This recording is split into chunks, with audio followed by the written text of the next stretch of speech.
بسم اللہ الرحمن الرحیم۔ السلام علیکم میرے پیارے دوستو، امید کرتا ہوں کہ آپ سب خیریت سے ہوں گے۔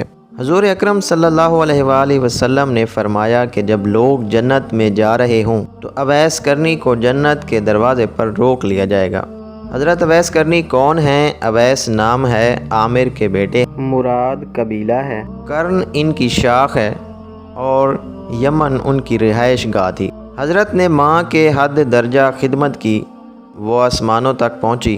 اویس کرنی حضور کی خدمت میں حاضر نہیں ہو سکتے۔ جبرائیل آسمان سے پہنچے اور ان کی بات کو حضور صلی اللہ علیہ وسلم نے بیان، چونکہ حضور دیکھ رہے تھے کہ آئندہ آنے والی نسلیں اپنی ماؤں کے ساتھ کیا سلوک کریں۔ ایک سائل نے سوال کیا، یا رسول اللہ، قیامت کب آئے گی؟ آپ نے ارشاد فرمایا، مجھے نہیں معلوم کب آئے گی۔ تو سائل نے کہا کہ کوئی نشانی تو بتا دیں۔ تو آپ نے فرمایا، جب اولاد اپنی ماں کو ذلیل کرے گی تو قیامت آ جائے گی۔ حضور صلی اللہ علیہ وآلہ وسلم نے حضرت عمر رضی اللہ تعالیٰ عنہ اور حضرت علی رضی اللہ تعالیٰ عنہ سے کہا کہ تمہارے دور میں ایک شخص ہوگا جس کا نام ہوگا اویس بن عامر، درمیانہ قد، رنگ کالا، جسم پر ایک سفید داغ۔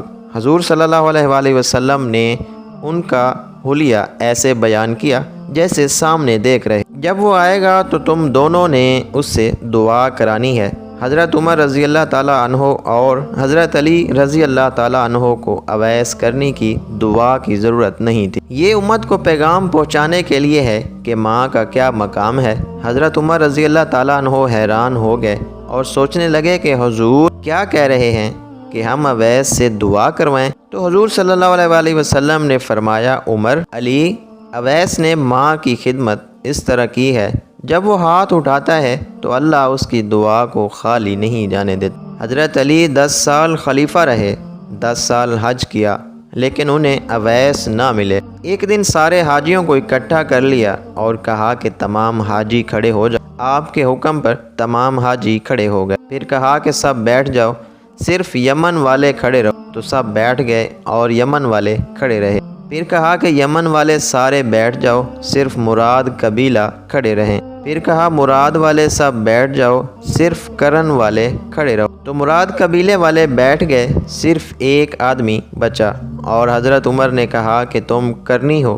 تو اس شخص نے کہا کہ ہاں میں کرنی ہوں۔ تو حضرت عمر نے کہا کہ اویس کو جانتے ہو؟ تو اس شخص نے کہا کہ ہاں جانتا ہوں، میرے بھائی کا بیٹا ہے، میرا سگا بھتیجا ہے، اس کا دماغ ٹھیک نہیں، آپ کیوں پوچھ رہے ہیں؟ تو حضرت عمر نے کہا کہ مجھے تو تیرا دماغ صحیح نہیں لگ رہا۔ آپ نے پوچھا کدھر ہے؟ تو اس نے کہا کہ آیا ہوا ہے۔ پوچھا کہاں گیا ہے؟ تو اس نے کہا کہ وہ عرفات گیا ہے اونٹ چرانے۔ آپ نے حضرت علی کو ساتھ لیا اور عرفات کی دوڑ لگا دی۔ جب وہاں پہنچے تو دیکھا کہ اویس کرنی درخت کے نیچے نماز پڑھ رہے تھے اور اونٹ چاروں طرف چر رہے ہیں۔ یہ آ کر بیٹھ گئے اور اویس کرنی کی نماز ختم ہونے کا انتظار کرنے لگے۔ جب حضرت اویس کرنی نے محسوس کیا کہ 2 آدمی آ گئے تو انہوں نے نماز مختصر کر دی۔ سلام پھیرا تو حضرت عمر نے پوچھا کہ کون ہو بھائی؟ تو کہا جی میں مزدور ہوں، اسے خبر نہیں کہ یہ کون ہے۔ تو حضرت عمر نے کہا تیرا نام کیا ہے؟ تو اویس کرنی نے کہا کہ میرا نام اللہ کا بندہ۔ تو حضرت عمر نے کہا کہ سارے ہی اللہ کے بندے ہیں، تیری ماں نے تیرا کیا نام رکھا ہے؟ تو حضرت اویس کرنی نے کہا کہ آپ کون ہیں؟ میرا انٹرویو کرنے والے۔ ان کا یہ کہنا تھا کہ حضرت علی نے کہا کہ اویس یہ امیر المومنین عمر بن خطاب ہیں اور میں ہوں علی ابن ابی طالب۔ حضرت اویس کا یہ سننا تھا کہ وہ کانپنے لگے۔ کہا کہ جی میں معافی چاہتا ہوں، میں تو آپ کو پہچانتا ہی نہیں تھا، میں تو پہلی دفعہ آیا ہوں۔ تو حضرت عمر نے کہا کہ تو ہی اویس ہے؟ تو انہوں نے کہا کہ ہاں میں ہی اویس ہوں۔ حضرت عمر نے کہا کہ ہاتھ اٹھا اور ہمارے لیے دعا کر۔ وہ رونے لگے اور کہا کہ میں دعا کروں؟ آپ لوگ سردار اور میں نوکر آپ کا، میں آپ لوگوں کے لیے دعا کروں؟ تو حضرت عمر نے کہا ہاں اللہ کے نبی نے فرمایا تھا۔ عمر اور علی جیسی ہستیوں کے لیے حضرت اویس کے ہاتھ اٹھوائے گئے، اس لیے اس کے پیچھے جہاد نہیں، تبلیغ نہیں، تصوف نہیں، اس کے پیچھے ماں کی خدمت ہے۔ جب لوگ جنت میں جا رہے ہوں گے تو حضرت اویس کرنی بھی چلیں گے۔ اس وقت اللہ تعالیٰ فرمائیں گے کہ باقیوں کو جانے دو اور اویس کو روک لو۔ اس وقت حضرت اویس کرنی پریشان ہو جائیں گے اور کہیں گے کہ اے اللہ، آپ نے مجھے دروازے پر کیوں روک لیا؟ تو مجھ سے اس وقت اللہ تعالیٰ فرمائیں گے کہ پیچھے دیکھو۔ جب پیچھے دیکھیں گے تو پیچھے کروڑوں اربوں کی تعداد میں جہنمی کھڑے ہوں گے۔ اللہ فرمائے گا کہ اویس، تیری ایک نیکی نے مجھے بہت خوش کیا ہے، ماں کی خدمت۔